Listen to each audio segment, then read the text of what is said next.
Game on, everyone! The grand final. Lauber FC, aka Granit Gaming, the former Granit Gaming, going up against Washed Up here.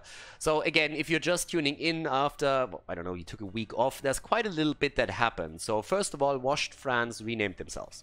They kind of realized that Washed France was a dumb name. It made sense when they initially formed the team, well, when a couple of the team members from Washed Up left, and they got a couple of Frenchies to replace them, so they called themselves Washed France, but by now everybody knows who they are. Washed Up just sounds much better. Washed France was a little bit weird, so they just said, okay, we're going to go back to the old name. And Lauber FC is the exact same setup that you've seen for Granit Gaming, but they parted the team, parted ways with the organization, so they renamed themselves into Lauber FC, which was the Lauber Fanclub, which was the name that they had previously too. And once again, we're seeing the two of them in the grand final, and guys, it was the exact same setup that we had last week, and the series was amazing. Absolutely amazing. So we're going to check out if we're going to get another match that goes not only the full distance into the third map, but also has such a fantastic finish. For now, we're having Johanna banned out, and that actually is something that I've now said a couple of times since we've seen Washed Up play with such a strong lineup, with normally picking Johanna plus Blaze. That front line for them worked incredibly well. They went into super early picks on Johanna to get the hero for Masquerade, but now Lauber and his boys are looking at that and saying like, okay, let's ban it out immediately. Check that out for now. And we're having ETC banned against Lauber. Also, the Germans. No tanks for them. We all know that it can go horribly wrong if they give the Germans too many panzers.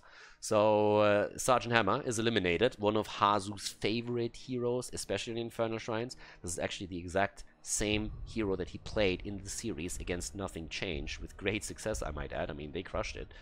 And now we have the last ban coming in on the side of the boys in red, and that's Vala. Alright, that leaves us with still Malfurion out, who is a high priority pick. Rhaegar, another good pick, so we have the two top supports still up for grabs. Could of course see a deviation into Alexstrasza, for example, if need be. Hanzo is still on the board, you can take him. We have Gul'dan up, there's a few other mages that you could also take at this point. But it will be an interesting one. And there's the Rhaegar pick. Henning these days pretty much quite the Rhaegar one trick. Nah, it's not quite that bad. But Malfurion, obviously, another fantastic pick that could be taken here if they really want to go into that. Washed Up, that is. But with the setup that they have, we have, well, Greymane is up, to just name another one that you could pick here.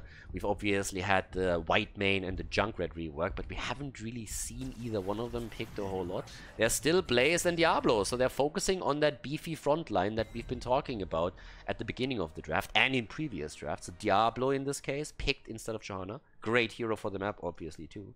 And Blaze also taken at his side as well. Alright, let's see what we're gonna get with this. Lauber and his boys, on the other hand, what can they actually pull off here? That's the other quick question. Especially Lauber has to think about his tank, because we already have a fair amount of them banned out and taken away. And there's Leoric! Oh, Swiffer! The man that's gonna clean house, or at least is gonna try to. Tie with Hanzo this time. And Lauber without a hero thus far, which opens up the opportunity for Washed Up to limit his pool a little bit more by banning other tanks out now. Now, there is still Garrosh up for taking. I mean, obviously there's still quite a few. But Garrosh would still be a hero that Lauber could definitely go into. We haven't seen too much of Nubarak lately. But there's Chromie getting banned. Chris has played her a lot. He's obviously still playing on the other side here. And with the ban now coming through from Lauber and his guys, are we going to see a support ban? They could eliminate Malfurion and therefore force the opponent into either Tyrande, Alexstrasza, a few other options, but those are the likely ones to be taken here. I mean, Deckard Cain could be claimed too. But there is the Medivh ban. They watched the games yesterday. They watched the games, the previous games that Washed Up played. So now no Medivh for Hazu. And with that, what are we going to get now from the red team? Malfurion would still be good. A lot of routes to follow up. If you are more worried about the zone control, then Deckard Cain would be another good pick.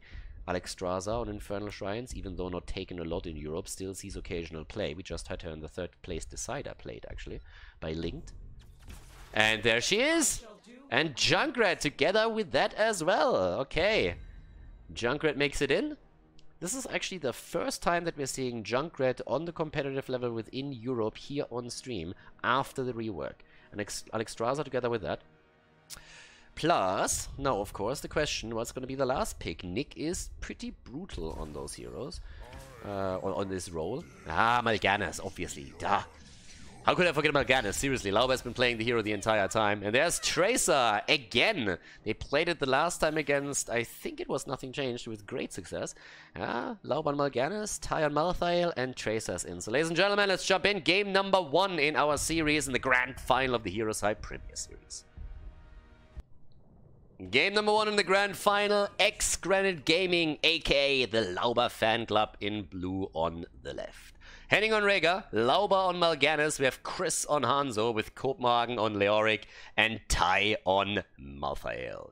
And over to the right side of the map, washed up in red with Hazorps on Junkrat, the revamped Junkrat version for the first time in competitive play on stream at least, after the rework. Banana H on Alexstrasza, we have Nick on Tracer, and that in and of itself is already scary. Masquerade currently playing Diablo, and Dequaza is blazing it up here on the side lane. So we're definitely going to have a bit of a closer look at the build that Junkrat is going to go in this game, and we're starting things off with the extra wound timers. We've seen a couple of amateur matches where Junkrat was actually played, and so far the talent is at least consistent with that. But keep in mind that obviously a lot of the builds will deviate away from what you see, let's say, in Grandmaster League matches in Storm League. Very, very different from coordinated play that we have in Heroes of the Storm on that level. Kopenhagen with a nice attempt here by Dequaza with the immediate reaction. Jet propulsion away from this one. And Leo still on the cleaning duty here. But yeah, it's going to be an interesting one. And in this case, actually, we're having the Devil's Due taken for Masquerade. And in addition to that, we're actually seeing the Circle of Life. So during all of these battles, there is a good chance that Masquerade gets pretty much infinite sustain, because he will be able to rely on these globes spawned by Alexstrasza during those shrine battles that allow him to keep his hit point pool topped up pretty nicely if he is on full souls. So this is going to be a very, very cool setup for their fights, since they have an insane amount of sustain. They have the Dragon Queen on Alexstrasza, finally a real dragon in the game. And in addition to that, we're also seeing the bunker, or we will see the bunker on Blaze. Since this is actually a game where players know what they're doing, there's no chance that we're going to get combustion for this. So down at the bottom of the map, camps are claimed. And this is actually an advantage, a slight one for Lauber FC, the former Granit Gaming team, because they have now taken the additional camp and a little bit more experience thanks to that. It's a tough game every single time that these two teams clash. Every single time. Because they are incredibly close in skill, or at least they have been so previously. They're usually trading in the grand final, one against another. Nothing Changed is one of the few teams that is occasionally able to make it to the final, take one of them down.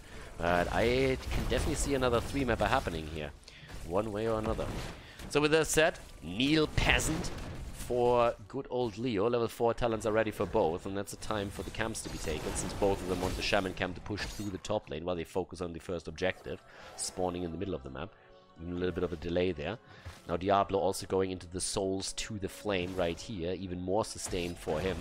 And as more or less expected, we have the taste for Explosion for Junkrat, so still going for the quest on level 4. 10 stacks, by the way, for Alexstrasza. He's gonna get another one here. So Banana H is doing well with these rotations, gathering globes, and making sure that he has the extra setup for Diablo soon enough in this game. Quick pause here for Nick, as they might have a couple of problems here. On their side. I'm not quite sure what's going on. But with the setup, we have 18 seconds until the shrine spawns. We're already having 3 heroes set up down at the bottom of the map, getting in position for this.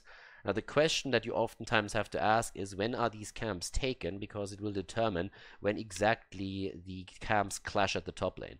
Kopenhagen is currently trying to move over here to first of all scout out if the camp is taken. He can always move away with the Wraithrock. But he can also try and scare them into taking this camp a little bit quicker, especially if Washed Up might not be in the know of exactly where everybody is positioned, and then move away from that. Hazorps will maybe even take that, because he's a little bit low on HP now too. So if they take the camp immediately, Rhaegar can delay their own camp a little bit longer. Again, they have 18 seconds on the timer, and that would mean that the camps will mostly collide somewhere over here, or ideally even here, so that your own camp gets more value after the towers defeated the opponents. And that can force Blaze to stay just a little bit longer if you need him to. And yep, both of them walk away with taking the camp at the same time. 50 stacks, by the way, on Dibbles, so we have to wait for that now too. Nobody's staying topside. Copenhagen is rotating in. Nobody's staying topside. There's a bit of an advantage maybe for the red team right now, since they've already taken down the frontline minions. But we'll see how much they're going to get out of that. For now, we're focusing the attention a little bit more onto the fight itself, as both of them are going for the Arcane Punisher here. 13 stacks by now for Alexstrasza, 50 souls for Diablo. Definitely not the perfect setup for them just yet. Tactical pause coming in on the side of the Lauber AFC. They don't want to be outdone by Washed Up, as we've seen the red team already with the pause. They're just saying, hey, if you pull that off, we can do the same thing and try to throw you off your game a little bit. But as we're heading into this fight, we have 14 stacks already against 7 right now.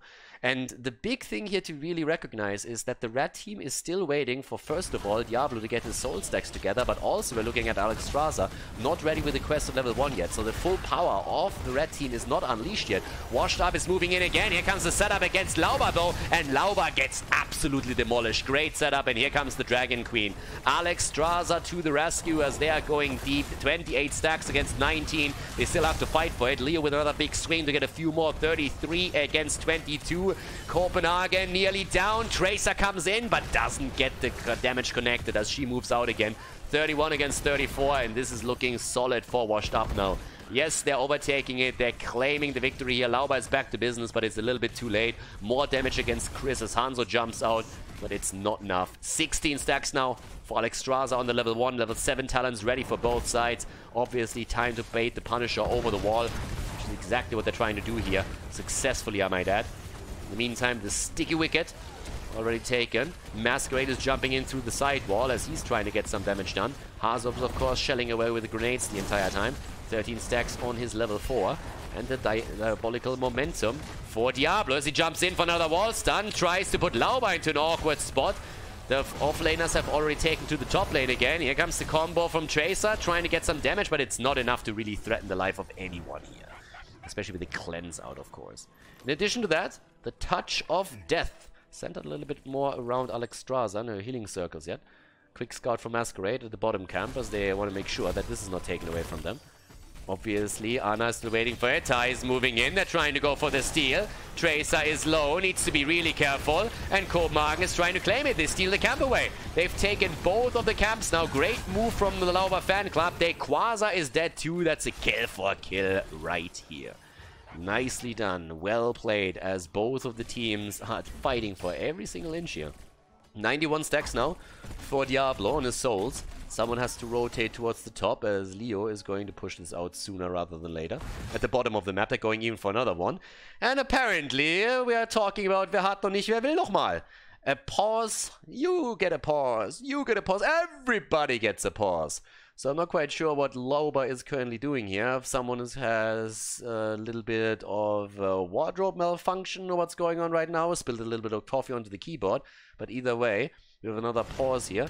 So the tactical pauses keep coming. And I'm just waiting for Washed Up to pause the game too, since they don't want to be outdone by their opponent. Right now, in the little pause game that we have, Lauber FC is leading with a 2-1.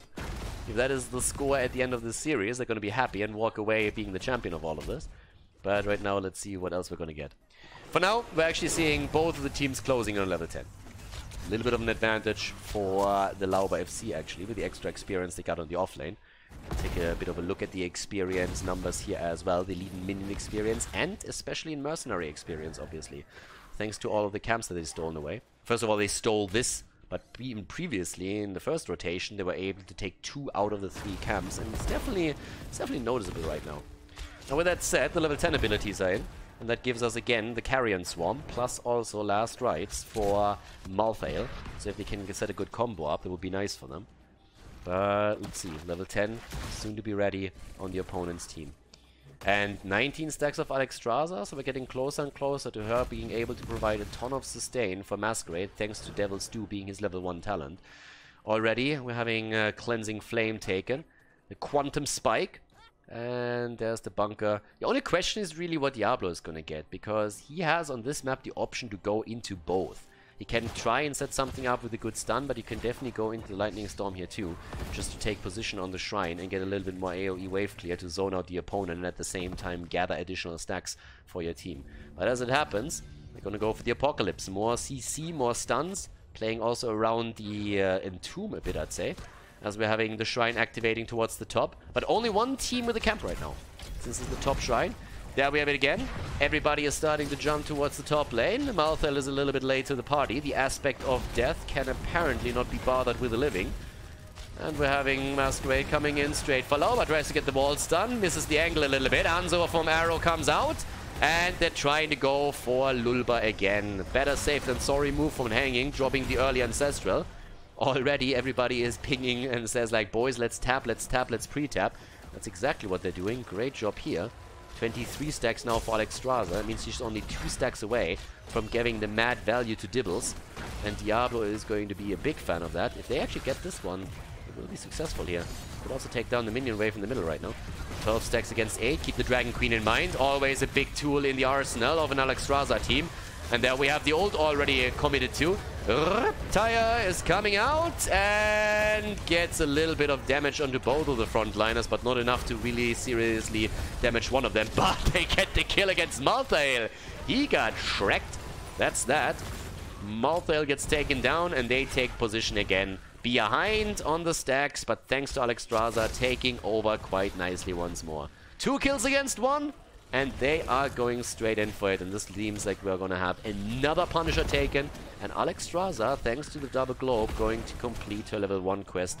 And from here on out then spawn the globes for Diablo to keep his sustain in play. Yeah, now the setup is pretty much complete for them. Very powerful and very strong in all of the sustain fights that they might encounter from here on out. The push against the fort is already going to seal the deal for this one. Level 13 talent slightly faster for the Lauber FC. I doubt that they're going to try and capitalize on that by pushing in. Not against the Punisher. That would be a little bit of a shock there. So this one is down. Hazorps making sure that the fountain is also eliminated. The minions are already on the case. Slight rotation down to the bottom of the map. But Copenhagen is walking away from this one. Or is he? There's that Wraith Walk when you need it. He is looking pretty dead to me. Can he escape all the way? Yeah, he can. Lauber is helping out and covering the retreat. 13 talents already. Earth Shield. Earth Shield is in. And together with that, the Blood Rush and the Ninja Assassin once again. Now with the level 13 talents coming through for the opponent teams now too, we're having another look at especially Junkrat. And in this case, it is the Ripper Air. Alright, so a little bit more of a farther push out so that they can reposition an opponent or themselves. In comes the attack. Junkrat jumps out. Lauber's taking a bit of damage, but by nowhere near enough to be threatened here, especially since he has still the Carrion Swarm available. Get himself out of harm's way. Additionally, we're seeing now the Pacify taken now too. And we're still waiting for Tracer to make a move here. How did they get the camp again? I gotta give it to Lauber and his boys. They're doing incredibly well when we're talking about the camp control. The entire game long, they have done fantastic on the mercenary camps, and it's reflected in all the experience that they got from the mercenaries. Despite the fact that they lost now 2 objectives, they are still ahead in experience. That's pretty impressive. Then again, Washed Up so far had no problems whatsoever to control the objective and win the Immortals, and this is only going to get worse for them because of the Diablo and Alexstrasza combo that is now active. Again, the Ancestral on tie, they're trying to go for Masquerade, but even with the last rites ready, they won't be able to get a kill here.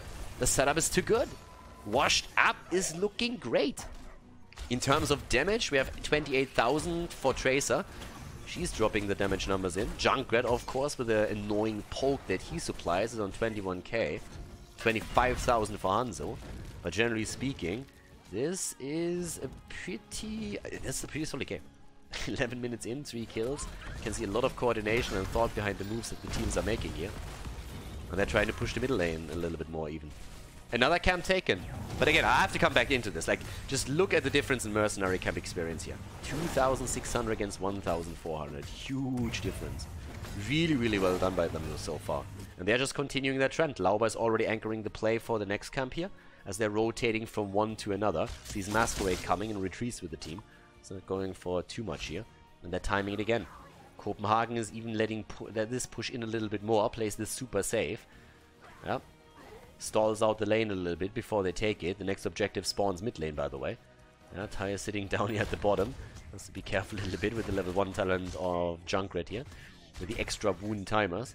Still lingering around. And there we go. 16. Look at it. They're actually making it happen. They get the level 16 talents before their opponent, despite the fact that they lost the fort and they lost also 2 objectives. Now, Washed Up isn't too far behind and will close in on this pretty quickly. We're seeing Blaze on the bot lane to make it happen, but that means there's a very serious lead for Lauber FC as they are going into the objective if they really want it. They're trying to get the kill against Dibbles. That's not going to work out. He can just sit there, take the globe too, and yeah, that's obviously helping him a lot with his Devil's Due. But now we're having the attack coming through. 16 talents on both sides finally, and here we go. Immediate move with obviously the Draconian Discipline taken for Alexstrasza. Here's the Endless Nades for Junkrat as they're jumping in again. Masquerade with the wall stun. Apocalypse is coming in, zones them out slightly, but Junkrat is down. The rat is eliminated. The Exterminator has finally found the target. And now as the bunker gets dropped, they're looking for a second kill. Masquerade is still there, but there's also Last Right, so he has to be careful. He's one of the prime targets for Malthael's ult.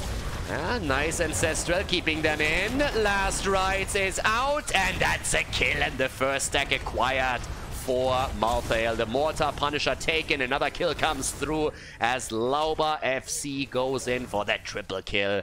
They're able to steal all of the souls away from Diablo. They're getting 2 more targets eliminated, and now they're looking really powerful as they're pushing through the middle of the map to drop the fort.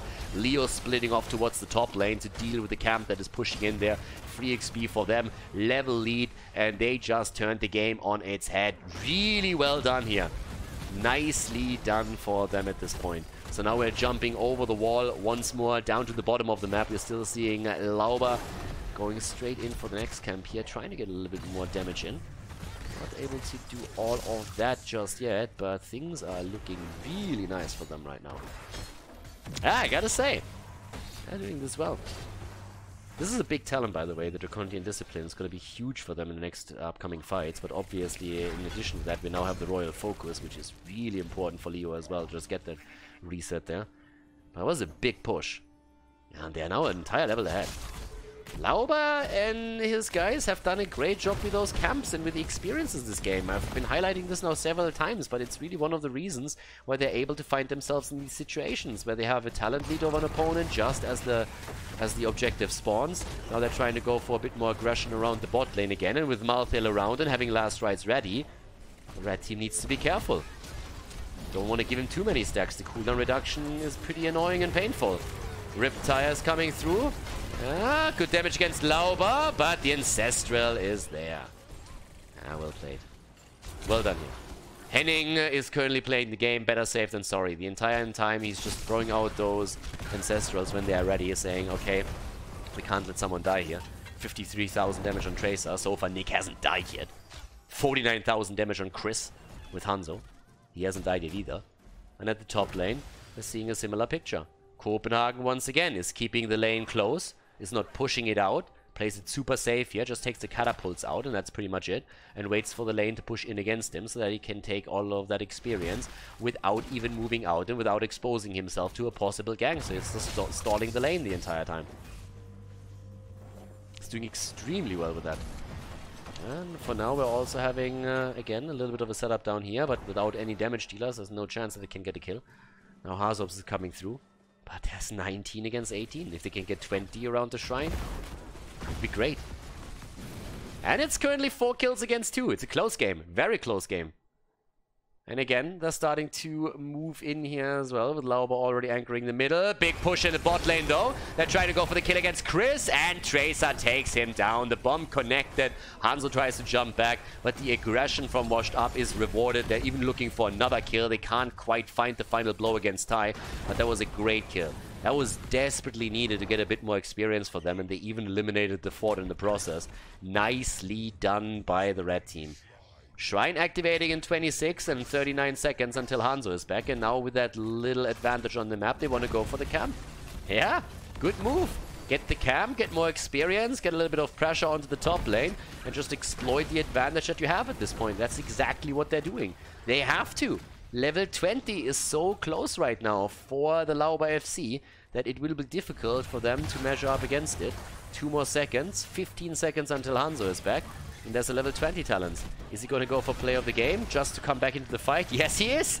play of the game, just so they can fire it away once he spawns and go in. It's a 4 versus 5 right now against Lauber and his guys. Here comes the ult. Where's the Ancestral when you need it? Ancestral comes through, and the kill against Tracer. There's Hanzo just as he joins the fight with the play of the game. The level 20 is bringing a little bit of value to them. Tracer's already down, and Masquerade is getting attacked again as we're having Ty jumping in for another potential kill, but the Dragon Queen comes out from Banana H as he is just saving the rest of his team. One hero down, half a level to level 20. They don't have the Storm Talons, and with 5 kills against 3, Lauber FC is just putting on a clinic right now. 2 stacks on Malthael. Top lane still pushed out, so they have to be careful here. Maybe even send Leo back to deal with it again. But damn, they are crushing it here in the mid and late game. Very well done. And again, the focus right away onto the camps, making sure that they have those 2. And this is a solid play from them here. But they gotta be a little bit cautious with that top lane. That's the only thing that worries me slightly. Obviously, they have their hopes up to take the keep down. That fort is pretty much eliminated. I mean, that thing doesn't even exist. There's 20 now on both sides, so they get that. But the main question just simply is, what's happening around the top lane? Because if that keep falls, and the only thing that you're getting out of the push at the bottom of the map is this keep, then you trade evenly. That's not really what you want here. So they seem to think that they are able to push a little bit more. And I doubt that. I don't think they can go core here. I really don't think they can make that happen. Guys, they might not even get their keep. Well, there's the Buried Alive. That's a game changer. If they get the kill, but they don't. And yeah, they are able to get the keep at the bottom of the map. But the top lane doesn't really look too good either. And the fight is still being forced here. Apocalypse comes through. They're jumping in again. Nick is moving out. No last rites just yet. Masquerade is going to drop. 3rd stack acquired for Ty. Ty gets the 3rd stack, and they want a little bit more. Top keepers fallen on the left side, by the way. If they move away right now and they don't get any more than what they just got, then it's an even trade, and that's not enough for them. But they get the kill against Tracer. Tracer's down, but look how low they are. And Haas is just shelling away with the grenades. Shelling the shit out of them here. And that is the top. Yeah. That is not a victory for Lauber and his guys. That is a little bit of a weird scenario right now. They didn't send anybody back to deal with this, and honestly, if they don't send anybody back soon, then it means that they're going to lose a couple of hit points on the core, which would be even worse, but they barely managed to stop before that. So it's a keep for a keep. Alright, 7 kills against 3. By now, the only one that hasn't died on the red team is Alex Straza. Tracer has died twice. Alex hasn't fallen so far. Banana H playing this out as it stands. And here comes an attempt from Junkrat again. But despite the fact that we have lost the keep on each side, let's not sugarcoat this. The blue team is currently crushing. They're currently doing extremely well here. I mean, they are literally the ones that just push and initiate every single attack. But you look over to their level 20 abilities, and there's obviously a huge deal to be talked about too. Seeker Swarm is now in. That is going to be pretty big. We're having the Buried Alive, which is fantastic. No one can stop death. 3 stacks on Malthael. That's a 15-second cooldown reduction, which is a big deal too. Especially if you can take a little bit more. Fortified Bunker on the other side. On Ruby Wings is also in here. The Hellgate, which also absolutely matters. And Junkrat now with a Cannonball. But for a long time now, Washed Up hasn't been able to get a kill. Now they go in for Masquerade again, are they? And he Hellgates away. Hellgates away before Malthael can kick his ass again. And it was needed. That was definitely needed. Chris pushing the top now. Trying to make his play here. Ruby Wings, obviously, is now a big deal too. And that is really something that has to be a concern for Lauber FC. They have to make sure that they get these kills. And Alex Straza doesn't get too much value there. Hazops is sitting at 138 stacks on his level 4, by the way. Hanzo is also sitting on a ton of damage, and so far Chris has been playing this well. Was kind of forced into play of the game here. Not a bad talent, don't mind that, but still. With him being killed and having to join the fight immediately for that particular Punisher, had to go into this. And there's the Shrine activating. Top lane Shrine, by the way. This one is a little bit weird. Because if Lauber and his boys win it, if they wipe, then of course it's over. They can just move to the core and end it. But if all they manage to do is win the Punisher, it doesn't necessarily end the game. If Washed Up, on the other hand, with no fort and keep remaining on the top lane on the side of Lauber and his team, is able to claim it, it's pretty much lights out. You can bait it into the middle, but you can only do so much here. keep in mind that there is still this little problem. 3 catapults pushing in with the camp. This is a huge problem. The longer this fight lasts at the top, the better for the blue team. And they're already in the lead. The Dragon Queen is in, and they're making their play. But guys, the bot lane is an issue. 22 minutes in, these catapults hurt. These catapults hurt a lot, and that's 3 catapults and a Khaldor camp pushing through the bot lane. That's a massive issue right now. It's a big problem. Washed Up knows it. They need to do something about it. There's another minion wave that just spawned, but once this one is gone, it's a problem. It's a big problem. They need to go for it, and that's exactly what they do. The Riptire's coming in as they're trying to connect it. Here comes the Apocalypse as they're trying to go straight in for the killer, but they can't. Arrow comes through, but doesn't connect with anything. And here comes the aggression now against the frontline again, as we're already seeing the Dragon Queen activated from Alexstrasza. The shields are falling on the red team's core as we speak, and they're falling quickly. They're in trouble. They're going to lose hit points any second. 90% on the core. Nice Ancestral on Mal'Ganis, but Lauber might still die. He is trying to move out to the Fell Claws, but he gets dropped by Junkrat. Frozen Punisher is taken. The core is fallen. Junkrat actually moved back 46%. Now we're having Blaze falling, and Hazorps pushes everybody back before the core gets dropped even further. 42%. The blue team takes the Punisher and is moving through the top lane. Tai at this point already considering to move down to the bottom of the map, and I think they're going to try and finish here. 33% on the core. Hazorps is doing what he can to keep those catapults at bay, but Tai is already here. Tai is here, and he's moving in, and he's saying, like, this is over. We're going to end this. We're going to end this right now. It's 33%, even with only a 4 versus 4. We can drop this, and they're moving in. They still have the Buried Alive, but they need to hurry a little bit since Blaze is going to be back in another 27, and they're trying to escort another next wave in. They're trying to play with the wave here. Riptide gets eliminated. Hazorps is low. Can he get close enough for the ult? No, but they go for the kill against Tracer, and with the help of Last Rites, they drop her. 4 stacks on Tai's Malthael now. The catapult has to be taken down. It's just dropping the shields like it's nothing. 31% on the core. They're still fighting over it. Washed Up is trying to hold on as long as they can. Blaze is about to be back, but the core falls down to 18, 16, 14. This has to be game, and it is, as Lauber's fan club takes the victory on the first map of the best of 3 series.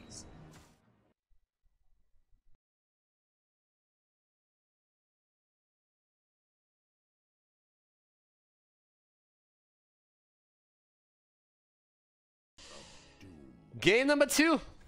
Game 1 was awesome. Game 1 was absolutely awesome. What a great game that we had to start this entire series of the grand final here.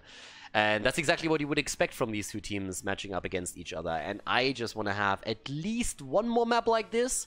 In an ideal world, from our perspective, of course, we get even 2.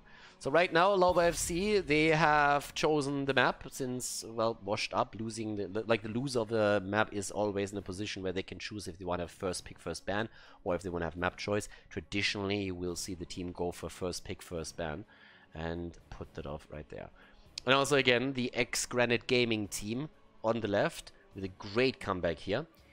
And it's a bit sad that they actually that they are not playing for Granit Gaming anymore, that they parted ways with the organization, but it has not changed their dedication and their skills, as you could see in the last game.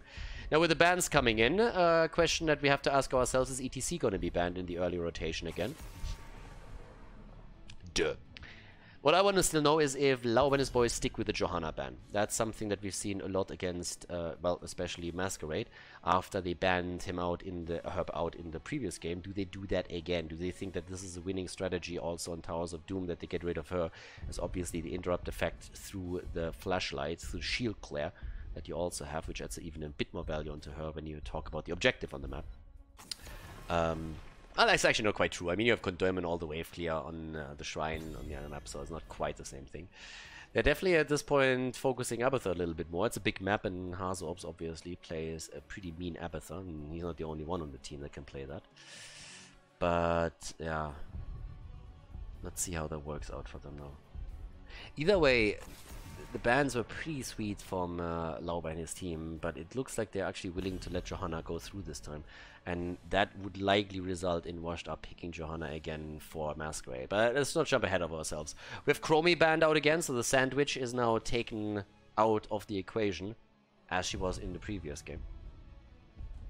But, yeah, they're hesitating on the ban a little bit. Don't really blame them. I mean, do you ban Tracer of Nick? Do you ban Johanna? Do you ban something completely different? There's a lot of heroes that you would try and get rid of. And Sergeant Hammer's one of them. So a little bit afraid of Hazorps. And HeroesHype's currently with the captain's crown here. What is he going to draft for his team? I mean, right now, the question in the early pick is really, are they value... I don't really think that they're going to value Johanna so highly that they're going to go for an insta-pick on her. There's other heroes that you can really take on the map here if you want to go for that. And one of them is Vala, as in a couple of others. We could have seen something along the lines of Hanzo, Malfurion even. But Nick on Vala is a beast. Nick on Vala, like, he demolished Nothing Changed the last time they played when he had Vala in his hands on this map. He absolutely crushed. It wasn't even funny anymore. So we'll see if he can pull the same thing off again. Also, if he gets a bit of additional support with the Tacita pick. Which I doubt a little bit, but even if you just drop a good frontline onto him, that would be nice. Keep in mind, the last time that they played this, they actually picked Medivh for him. So there is the chance that we're going to see Hazu go into Medivh. There's Johanna, by the way. So one of the reasons why she wasn't banned out this time is they actually took her themselves. And Henning again with Rhaegar.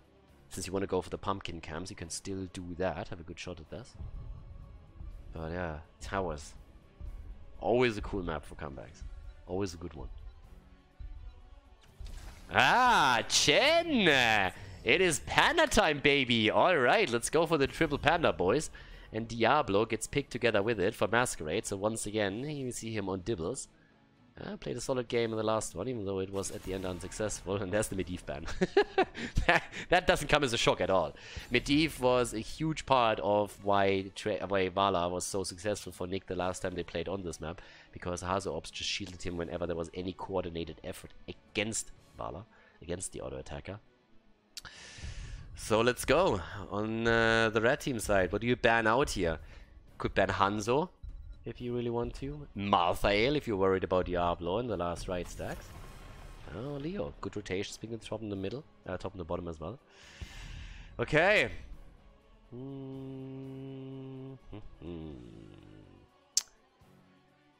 We still need a top laner. They could seriously go Malthael again. Blaze, Malthael, both good if you want to have a hero that rotates between the two lanes. Takes the experience. Yeah, there it is. Malthael and Sylvanas for Chris. Alright. The girls are coming out to play today. Vala, Johanna, and Sylvanas being played here. But we still need a support. Are we going to see the Malfurion pick for Washed Up this time? For Banana Age or different setup? And what is Hazu going to play? I mean, does Vala get any additional support here from someone that can drop a shield real quickly? Or is it just going to be another damage dealer? Yeah, Thrall, triple frontline, and Lulcio. The quick rotations between the lanes again.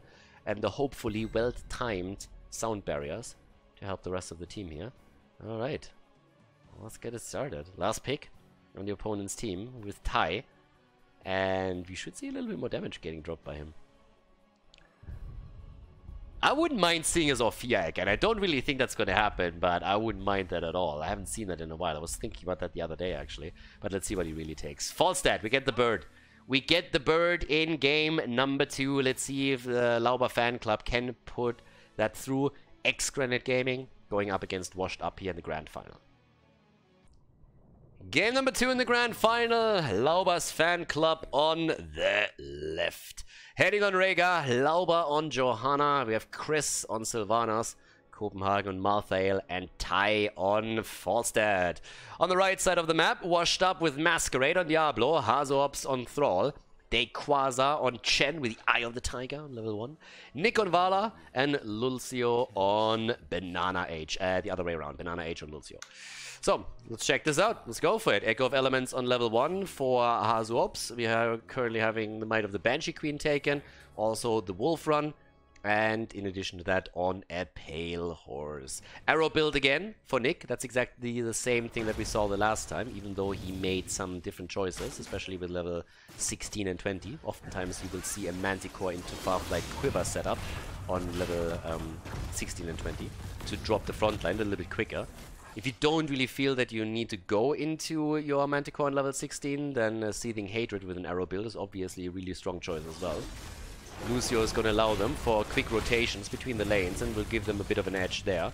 Talking about having a bit of an edge. Top lane is under pressure as Falstad has actually rotated topside, which gives Thrall also a little bit more wiggle room in the middle of the map to try and get his Echo of Elements connected. Yeah, and Lauber eats a ton of damage here.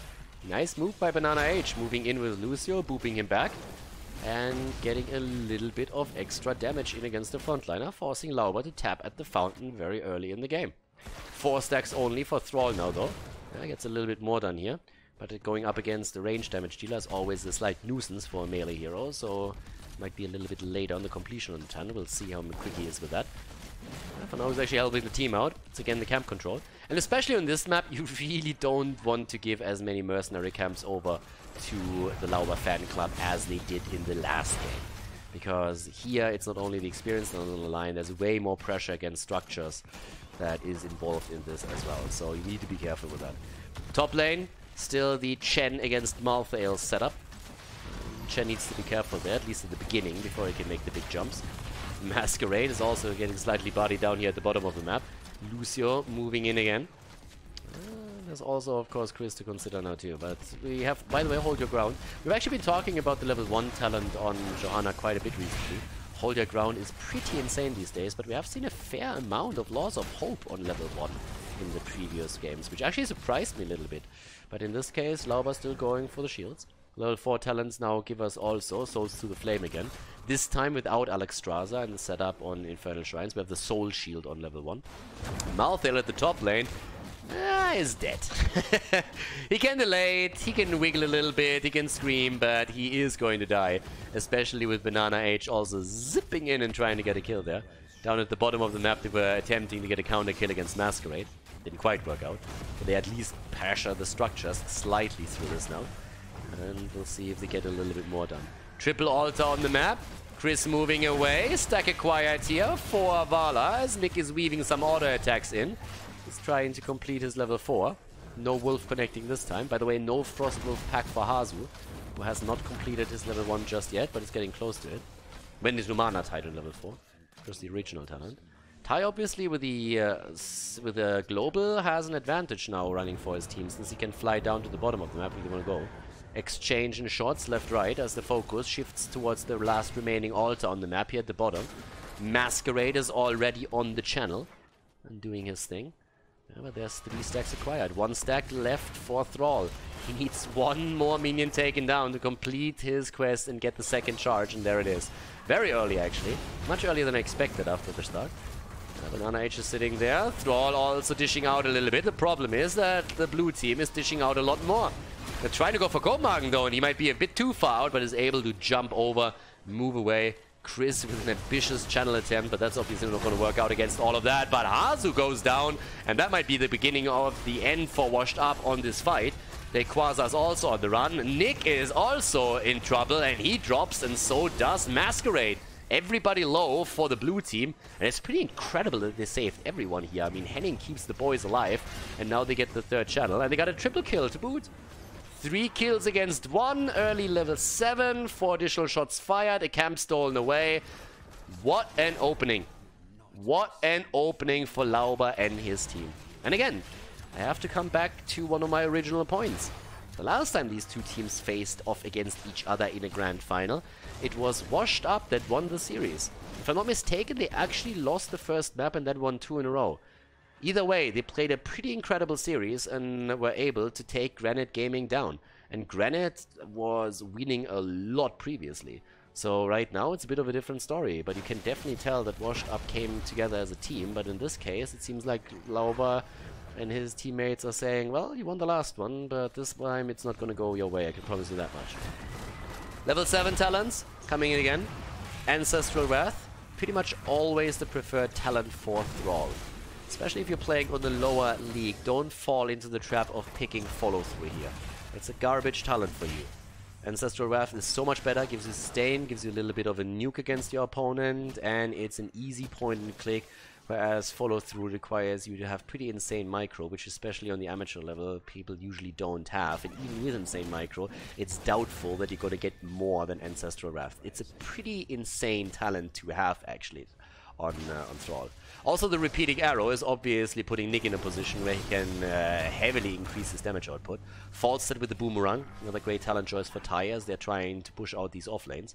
Double altar is about to spawn though. They're having also the Brewmaster's balance now taken. And Thrall is a little bit pushed out together with Chen, who's now starting to move in as well. Channel at the bot lane has already nearly been completed, but he has to abandon that. Malthael is going for the challenge. Is he actually going to get this through? Nah, Hazu's there. Oh! He didn't go for the chain lightning. He went for the wolf. Apparently a cooldown problem. And now both of the altars go over to Lauber and his boys. To be fair, it would have probably happened anyways because they have an early level 10 against level 9. I guess you could have tried to stall it out a little bit more, but they let both of them go just because that level advantage. And that level advantage comes at the courtesy of these 3 kills that they got previously and the additional camps that came with them. So now we're having Last Rites, we're having also the Wailing Arrow, plus in addition to that the Ancestral Healing and the Blessed Shield. And the red team has to play cautious. They need to be on the defense now until they have level 10 abilities. They won't be able to do anything before that happens, which means there's a free camp on the map for Lauber's team. And they get it. Now, of course, this one has to be taken down. But with level 10 finally coming in, what are we going to get from especially Vala? There are interrupts available. It's also the Gust. But Nick likes to go strafe when he has a chance. And he goes strafe again. And we have the Triple Panda, obviously. Triple Panda comes in. Don't fall into the trap that you take Keck with Chen. Keck once was awesome. Then Blizzard changed it a little bit and increased the knockback distance, which made it much harder to control it. And now it adds very little value. And especially when you compare it to the Pandas, it is a trash talent. Pandas alone can rack a backline. It's actually insane how much damage you can put onto a backline, how much pressure onto the squishies when you go for the Triple Pandas and you play it properly. So right now, heroes like Falstad and also Sylvanas have to be careful when Chen makes a move. Again, we're having also Earthquake taken. And with a level lead nearly still, Lauber is doing very, very well here with his team. I mean, just look at Falstad. Yeah, he capitalizes on the boomerang as a talent. He has the wingman that he can use now, and he is putting enormous pressure onto the bell tower at the top lane. Yeah, as a channel, on the other hand, goes over to the red team. But again, is it really worth it? Yeah, you might get the channel, but you're pretty much giving up that bell tower. Not quite, but it's up for the taking now. And that's an easy fly. That's an easy fly away. Tai doesn't even try to escape any other way, and why would he? He knows exactly Chen can't interrupt him. There's very little that can interrupt him on the opponent's team.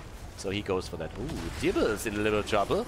Yeah, gets the Apocalypse through and gets the extra stun against Sylvanas. There's the Last Rites. Not a kill just yet. Masquerade still alive. Gus comes through. Triple Panda. Straight jump onto Copenhagen. He survives for another second, but the Pandas are still on a tear here. And they want to drop a target, but they can't get close enough. They're trying to go for Tai here, I suppose. Trying to drop the bird if they can. But that little skirmish ends with no one dying, as it seems. But damn, did we see a lot of damage come through. That was a close call here, for sure. All of it started with Diablo getting caught and then trying to turn it around with a good Apocalypse combo. And for now, we're having level 13 talents closing in for Lauber and his team.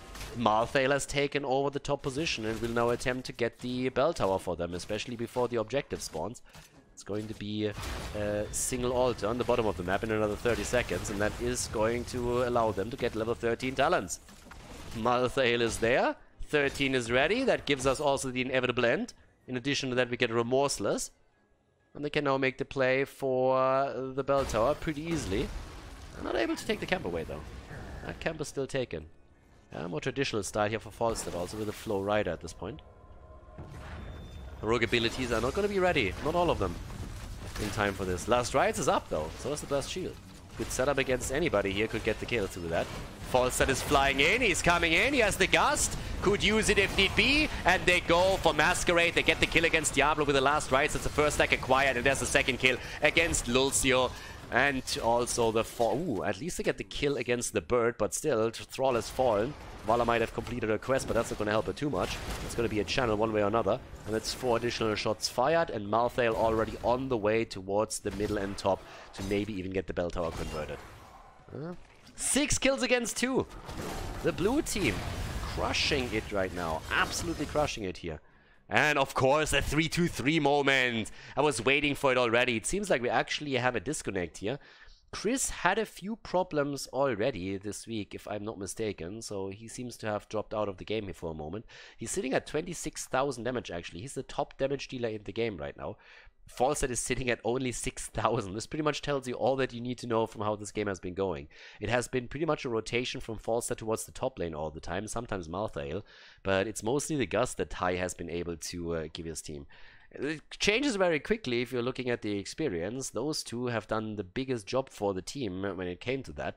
On the other hand, Chen as the solo laner has done fairly well here. But since we have a massive amount of damage getting dropped by Chris in this game, let's take another look at his build here. Going into the Might of the Banshee Queen on level 1, not going for the Unfurling Shadows here, but still playing around the Unstable Poison shortly after, which obviously helps him a lot also with the control of the camps here, and also with the wave clear. Plus the Lost Souls, the cooldown reduction, that definitely helps him too. But then on level 13, Remorseless claimed by him. So Chris definitely putting in the numbers, putting in the plays, and putting his team now in a position where they are heavily ahead with this. And since they have an entire level lead over the opponent, this position with the bell tower at the top is only going to make things worse for Washed Up. So they have to be careful with this. But the level 13 gave them a couple of talents that can really help to turn things around.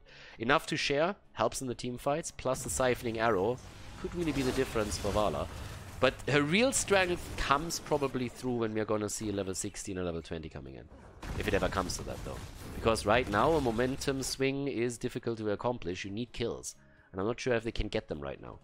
Since there is a pretty solid lead for Lauber FC. Tai is still playing around the camps here. And is going to get the top lane here, at least set up. Red team is trying to make a rotation, but there's 3 heroes against them. That's a problem. Ooh, it's a trap! It's a trap! And they fall for it. I mean, not that they could know, but still, yeah, Henning jumps in too, and that's a kill. Last, oh, the ult, of course. Ult comes through, but Last Rites is still up and could be used here. And it's actually turned against them. Triple Pandas, pretty strong. There's the Ancestral. Strafe came in as well. They're still trying to go for the Panda. There's still a chance to get a kill with Last Rites if they're following up with this. And there's 3 altars on the map right now. You win this fight, you get a big lead.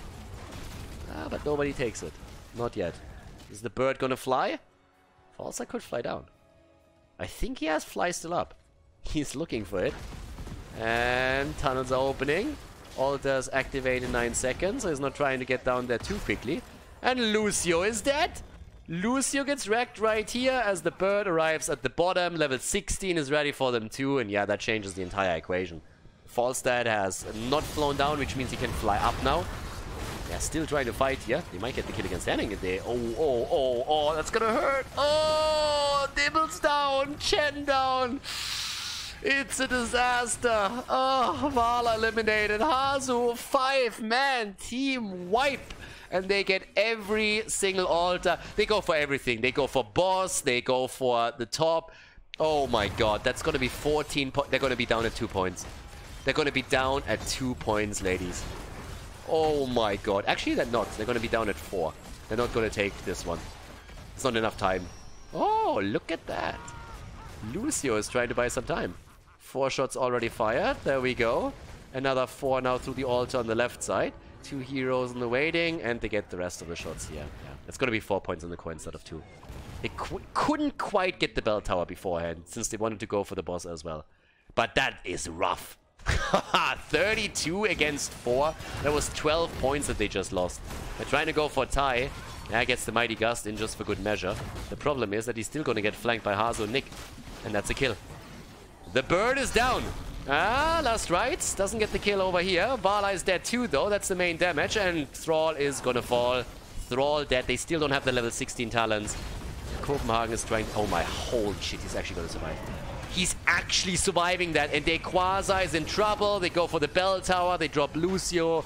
It's a shit show. They're getting absolutely demolished here. Lauber's fan club is crushing this game. They are absolutely crushing it. What a performance by the blue team here. Especially considering that Washed Up claimed victory in the last tournament. Right now, there's just no stopping the boys in blue. They're doing way too well here. What a fantastic performance by them. 32 against 4, 3 levels ahead, 14 kills against 3, and they're absolutely dominant. They're dominating right now. 48,000 damage by Malthael. Sylvanas shortly behind that with 43. All they need is a single altar, and they still have Falstad with a Gust. There is no way that they don't get an altar here. Absolutely no way. They can gust the opponent away. They can use the Blessed Shield and Johanna's Condemn to slow them down a little bit. This is an absolute nightmare. The trap is there. Here comes the move. They're all going towards the top. And this is the last and final fight if Washed Up doesn't absolutely demolish them. They have to win this somehow. Let's see if they can. They're going to try and fight. Ty wants to gust them in. Ty wants to gust them in. He has been sniffed out already. They know where he is, but still. By the way, Seething Hatred on 16.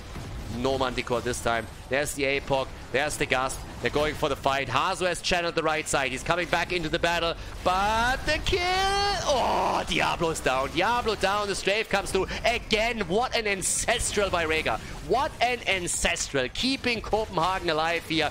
But Vala goes in and gets the kill with the arrow. The big boy arrow coming through. And now the Triple Panda is out for blood.